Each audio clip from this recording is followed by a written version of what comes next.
না জীবনে দেখছি ছোটকালে আইয়া উনি ইসলাম প্রচার করতে এসে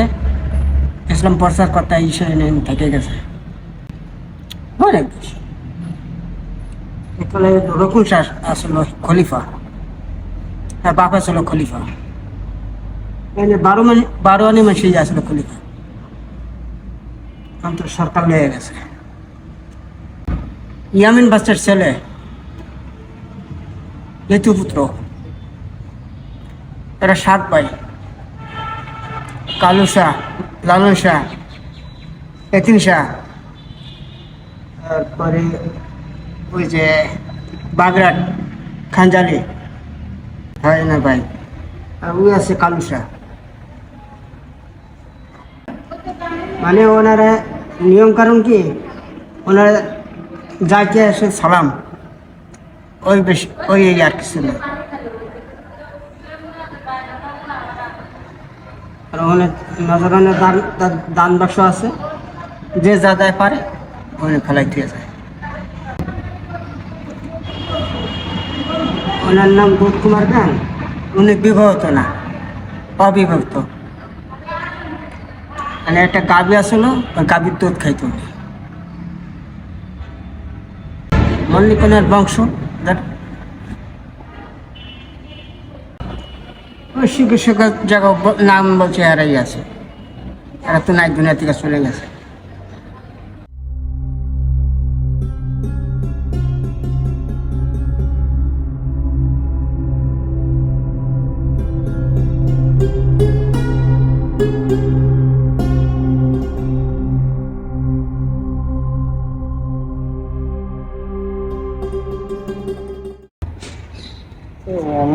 হ্যাঁ, এরাও কিছু দেখেছে, যেমন এই যে একটা বড় মানে বর্তমানে যেটা চলতেছে, যেমন এখানে বাঁশুরি কেটে উরুস হয় 27 পারল,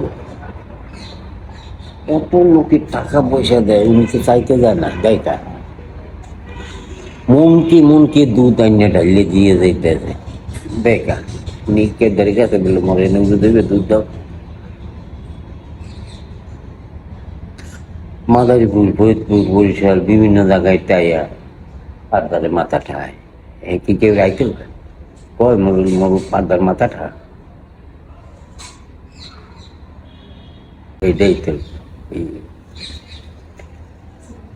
এখন আমি তরিকা লাইনের লোক, আমি মাঝবান্ডার দরবার শরীফের একজন কলিগা, 47 বছর চলে মাঝবান্ডার যায়। এনে এনাগো এনরা যদি তোমার দেখা দেয় সে একটা ভিন্ন জিনিস। আর সবাই লোকে যে দেখা দেবে ওনার দান কোরআন দিয়ে ওনার কাছে ওই মুখের লোকের তো একটু দেখা দেয় না। যে মুখ মনের খবর জান, অন্তরের খবর জান, মুখ কি লাগে এ বোঝে, দেয় সব দেয়, দেখা দেবে না, সব দেয়, সব শুনে কি হইতেছে কিনা কি করছে সব দেয়। জিন্দা রুতে এনে যাতে করতে আছে, রয়েছে সঙ্গে ওটা রুতে এনে করতে আছে, রুতে না রুতে সব শুনে জানবে। এখন কালেকশন লাগলো এমন একটা ওরা যদি দেখা দেয় সে ভিন্ন জিনিস, কিন্তু ওনার রুগুর সাথে যদি কি আর মিল তখন সে রাস্তা দেখায় এই মিলটা হইতে হবে। পাইছে বাবা আর কিছু হ্যাঁ খাদ্য দিল দুধের জন্য তো শুক্রবার 12টা 1 মিনিটে দুধ দিয়ে গোসল দেই, প্রতি শুক্রবার 12টা 1 মিনিটে দুধ দিয়ে গোসল দিই, প্রতি শুক্রবার সকালে একবার গোসল দিই, সাবান গোলাপ জল টল দিয়ে সবকিছু দিয়ে সকালে একবার পুরোটাই একটা ভিতর বোতল দেওয়ার পর বাইরে দিয়ে সব পরিষ্কার করে আমি সমান সমান দিই। 4-5 জন মানুষ কাটি 2-3 ঘন্টা খুব সকালে ভোরবেলা প্রতি শুক্রবার 12টা 1 মিনিটে দুধ দিয়ে গোসল দিই। আবার সময় যদি কখনো হয় তাই একবার 12টার দিকে আইসো, 12টা 11টা 11:30 দিকে আইলে 12টায় গোসলটা গোসলে জুমার নামাজ পড়েন মানুষ অনেক দূর দূরান্ত থেকে আসে, মাদারীপুর, বরিশাল, ফরিদপুর, উজিরপুর। উজিরপুর থেকে একটা গাড়ি এসে প্রতি শুক্রবারে ওই উজিরপুর থেকে ওই মাহিন্দু গাড়ি 12-14 জন লোক হয় প্রতি শুক্রবারে আসে। ওরে বাবা গুরুদের সময় থেকে কিন্তু হারাই যায় না, দুধ অনেক দুধ আসে মানে ওই ওই ওই জায়গায় আছে প্রায় 100-150 ব্যাগ। এই সকাল থেকে রাতের দিন রানতে আছে নামাইতে আছে, রানতে আছে নামাইতে আছে, প্যাকেট হইতে আছে দিতে আছে, এই টাকার এই যে বুড় হয়ে যায়। আমি ইয়ে নেব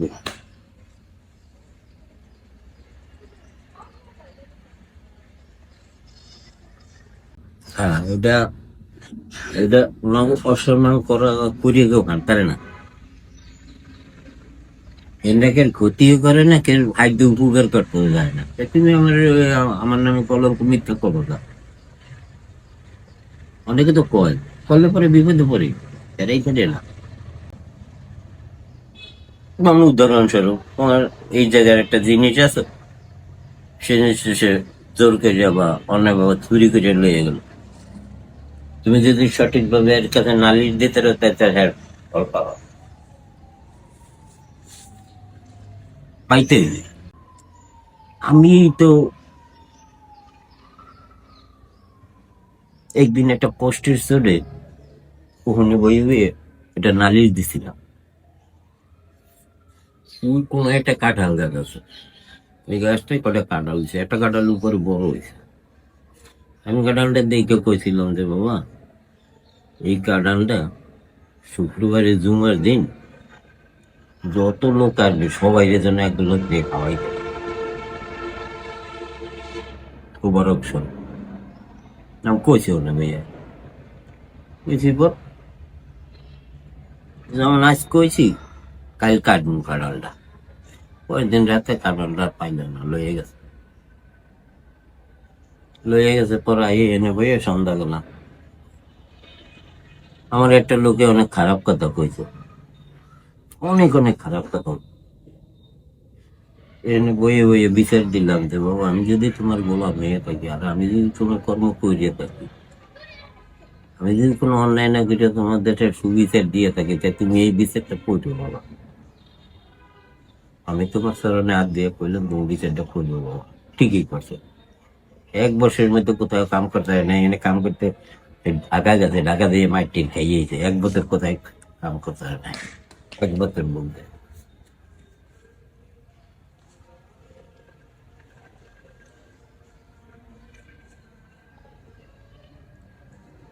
না, এরা আমরা দেখুন করছি যে গাছটা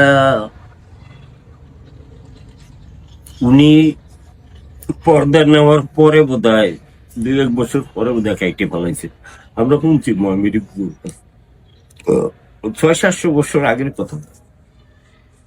কি একটা গাছ জানি, গাছটা খুব হ্যাঁ হয়।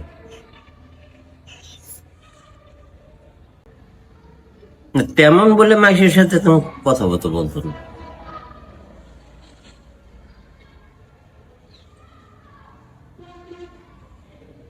না, পাগলও ছিল না, সবার সাথে এসে বইসা থাকতো, জানে থাকতো, বিভিন্ন খেয়ালে থাকতো, বইসা থাকতো। এটা তো দেখাই যায় সচরাচর। আমরা যখন এই তরি খেলায় নেমেছি, যারা মোটামুটি একটু লাইনে থাকে, তো বেশি কথা বলে না, দরকার ছাড়া ফালতু কথা বা বিভিন্ন ধরনের কথা বলছে না, বললে মানে বলেই না সোজা কথা। একটা প্রশ্ন করলে হয়তো যাচ্ছি ভাইয়া কইলো এরকম।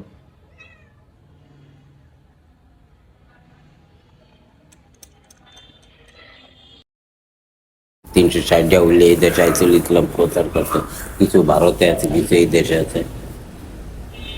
এর একজন আমি বিরুদ্ধ, বিয়েও করে নাই। কারণ 600 বছর আগের কথা তো, 600-700 বছর আগের কথা। এই সাইডে এই জায়গায় একটা গাছ আছিল, বিশাল একটা গাছ আছিল, কি নাম জানি গাছটার। ওই গাছটার তলে বইতো, ওনেই বহা থাকতো, ওনেই ছিল আস্তানা, ওনেই বহা থাকতো। গাভীর রাত্রে দুধ খাওয়াই যেত, খাওয়ানোই ছিল দুধ, তার কিছু খাইতো না। উনি হরদার শাহজালাল সাহেব আছে না, 360 জন উনি আসছে না তার সাথে, তার ভিতরে উনি একজন। উনি ইয়েমেন বাদশার 2য় পুত্র। ইয়েমেনের বাদশাহ, ইয়েমেন সাহেবের ওই জায়গায় লেখা আছে ইয়েমেন বাদশার 2য় পুত্র। আর প্রথম পুত্র হইল হরদার শাহজালালের মাজারের থেকে তার পার্ক আছে ডান দিকে, ওনার ভাই, বড় ভাই। তো উনি তো আউলিয়া ছিল, পাগল ছিল, তো ওই বড় ভাই মনে হয় দেখাশোনা করতো। তাই ইয়েমেন সাহেব হযরত শাহজালাল সাহেবের লোক আমাকে অলিয়াল্লাহ সাহেবের ওস্তাদ, তার হাতে উনি উঠাই দিছে ওনার ছেলেরে। উনি বুঝতে পারছে যে আমার ছেলে আধ্যাত্মিক লাইনে এবং অলি, এই জন্য আউলিয়া দেখে ওই ইয়েমেন সাহেবের হাতে, ইয়েমেন সাহেব তার ছেলের হাতে দিয়ে। তা উনি ওনাদের রাজত্ব ত্যাগ করিয়া, বাপে 2 ভাই সিংহাসন ত্যাগ করে এই আসছে, আল্লাহর পথে বের হয়েছে, সব ত্যাগ করছে, রাজত্ব, ওনার ক্ষমতা যা কিছু আছে বাপের, সেই দ্বন্দ্ব দ্বিধা যা সবকিছু ত্যাগ করে উনি দেশে আসছে, ইসলাম প্রচারের জন্য আসছে ওনারা হযরত শাহজালাল সাহেবের সাথে। উনি কুমার, অবিবাহিত। আর ওনারে গোসল দেওয়া হয় দিয়া, দুধ খায় উনি। ওই গোয়ালা রান্দির পারে, ওই যে ওদিকে একটা গোয়ালা রান্দি, মাঝে রান্দি, মুন্ডা রান্দি বিশিষ্ট অনেকগুলি পুকুর আছে। এটার আবার ইতিহাস আছে আলাদা। আচ্ছা, শুনেন না টাকা বাদশার নাম সফি খান? সফি খানের নাম শুনছেন না? শুনছো? মানুষ না জানে সফি খানের নামই তো আগে আপনার জানতে হবে। টাকা বাদশার নাম সুফি খান। আগে সফি খানের আমলে না, এরা বাদশাহ ছিল, বাদশাহ জাহাঙ্গীরের আমলে মনে হয় সফি খান আসছিল। মনে হয় জাহাঙ্গীর সাহেবের আমলে আসছে, বাদশাহ জাহাঙ্গীরের আমলে। তাই সেই এরা সফি খান, সে ছোটবেলা থেকে ইসলাম প্রচার করতো। তাই এই দেশ শাসন করতো মগেরা, বুঝছেন? আপনার গোপালগঞ্জ হোক, আমাদের দেশটা হোক, যা সবকিছু মগেরা, তখন মগেদের রাজত্ব ছিল, মগের মুলুক, মগ ছিল। মগেরা হইল গিয়ে আপনার ইসে ওই এখন গেছে এলো কুয়াকাটার ওদিকে আছে মানে কয়েকজন হাতে গোনা। সেই মগেরা এই দেশে রাজত্ব কত, কোনো মুসলিম নারী যদি শুনতো যারা মুসলমান, তাকে ধরে নিয়ে যেত। হ্যাঁ, তখন আমাকে ওই যে এই সফি খানের আম্মা, সে ছিল পরমা সুন্দরী, তাই সফি খানের বাপ তারপরে বাচ্চা পেটে রেখে মারা গেছে।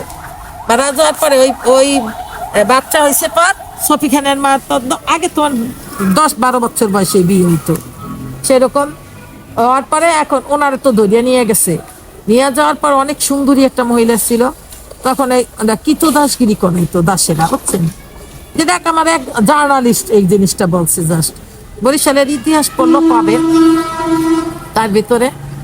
তারপরে এসে উনি করলো কি, বড় হয়েছে, ওনার প্রাপ্ত বয়স হয়ে গেছে 18-19 বছর বয়স, তখন এই রাজত্বগিরি করতে শুরু করেছে। 20-22 বছরের ছেলে, কারণ বিয়ে করার মতো বয়স হয়েছে। তখন বলছে যে যাক, কোন অত্যাচারিত মহিলা, মানে একজন মহিলারে নিয়ে গেছে ধরে, ওনার আমার এদিকে দাদি দুদি সব মারা গেছে, কেউ চেনতো না ওনার মায়ের। তাই ওনারে কাছে কে শুনছে কার কাছে যে ওনার যে মারে ধরিয়ে নিয়ে গেছে, এই জিনিসটা উনি জানতো না, কেউ বলে ওনার কাছে। তা বলছে এক মুসলিম নারী মগেদের আন্ডারে আছে, তারা খুব অত্যাচার করে। তখন তারে মুক্ত করার জন্য উনি রওনা হয়ে গেছে। রওনা হয়ে যাওয়ার পরে তখন আগেকার আমলের এক দরবেশ ছিল, তো দরবেশের ওনার এন্ট্রি ছিল, তাই যা কিছু বলতো দরবেশদের কথা সত্য হইতো।